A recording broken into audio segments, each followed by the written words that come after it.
ঢাকার বকশীবাজারে মাধ্যমিক ও শিক্ষা বোর্ড ভবন, এর চেয়ারম্যান তপন কুমার সরকার। তার পেছনে থাকা বোর্ড বলছে ৫৩ বছর আগে স্বাধীন হওয়া বাংলাদেশে ঢাকা বোর্ডের ৪৮তম চেয়ারম্যান তিনি। অর্থাৎ এক বছরের একটু বেশি সময় পর পর এই চেয়ারের নতুন মুখ এসেছে। দায়িত্ব ঠিকঠাক বুঝে ওঠার আগেই বদলি হয়ে গেছেন চেয়ারম্যান। এতে করে কি অভিজ্ঞতার অবমূল্যায়ন হয়নি? প্রশ্ন ছিল বর্তমান চেয়ারম্যানের কাছে।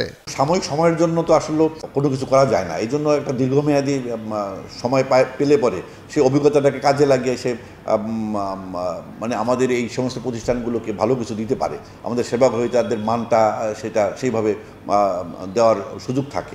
নির্বাচন কমিশন সচিবালয়ের সচিব শফিউল আজিম, তার পেছনে থাকা বোর্ড বলছে ৫৩ বছরের বাংলাদেশে নির্বাচন কমিশনে তিনি ৪৪তম সচিব। গড়ে এক বছরের একটু বেশি সময় এক একজন সচিব দায়িত্ব পালন করেছেন। তবে নতুন সচিব বলছেন প্রশাসনের কর্মীরা যে কোনো জায়গায় দ্রুত খাপ খাইয়ে নিতে এবং প্রতিষ্ঠানকে এগিয়ে নিতে পারঙ্গম। প্রশাসনিক যে আপনার সিস্টেম, এটাই নিয়ম।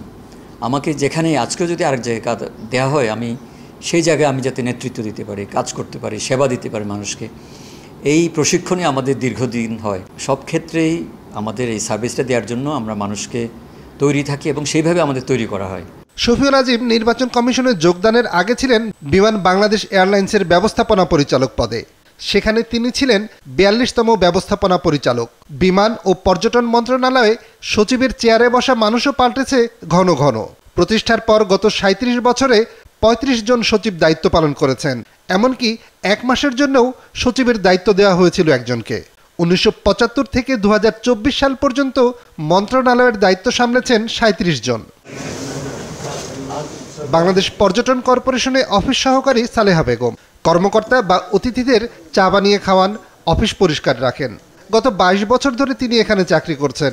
প্রায় পুরোটা সময় পার করেছেন একটি অফিসে। কিন্তু এই প্রতিষ্ঠানের চেয়ারম্যানের পদটি নড়বড়ে। এক একজন অতিথির মতন আসেন আর যান। স্বাধীনতার পর প্রতিষ্ঠানটির চেয়ারম্যান পদে পরিবর্তন এসেছে ৪৮ বার। কেন ঘন ঘন পরিবর্তন জানতে চেয়ারম্যানের মোবাইল ফোনে SMS পাঠিয়েও সাড়া মেলেনি। তার অফিসে গেলেও দেখা দেননি। ১৯৮১ সালে যাত্রা শুরু করে প্রাথমিক শিক্ষা অধিদপ্তর। প্রতিষ্ঠানটির ওয়েবসাইটে মহাপরিচালকদের তালিকায় চোখ বুলিয়ে দেখা যায় অনেকেরই ভাগ্য খুলে দিয়েছে এই প্রতিষ্ঠান। যাত্রার পর থেকে গত ৪৩ বছরে মহাপরিচালকের চেয়ারে বসেছেন ৫০ জন। এদের মধ্যে ২ জন অতি ভাগ্যবান ব্যক্তি একদিনের জন্য, ২ দিনের জন্য ২ জন এবং ৩ থেকে ৩০ দিনের জন্য ৭ জন প্রতিষ্ঠান প্রধানের চেয়ারে বসেছিলেন। সারা দেশে সরকারের বেশ কিছু প্রতিষ্ঠান রয়েছে যেখানে শীর্ষকর্তার ঘন ঘন পরিবর্তন যেন নিয়ম হয়ে দাঁড়িয়েছে। এসব প্রতিষ্ঠানগুলোর কার্যক্রম বিশ্লেষণ করলে একটি অদ্ভুত জিনিস লক্ষ্য করা যায়।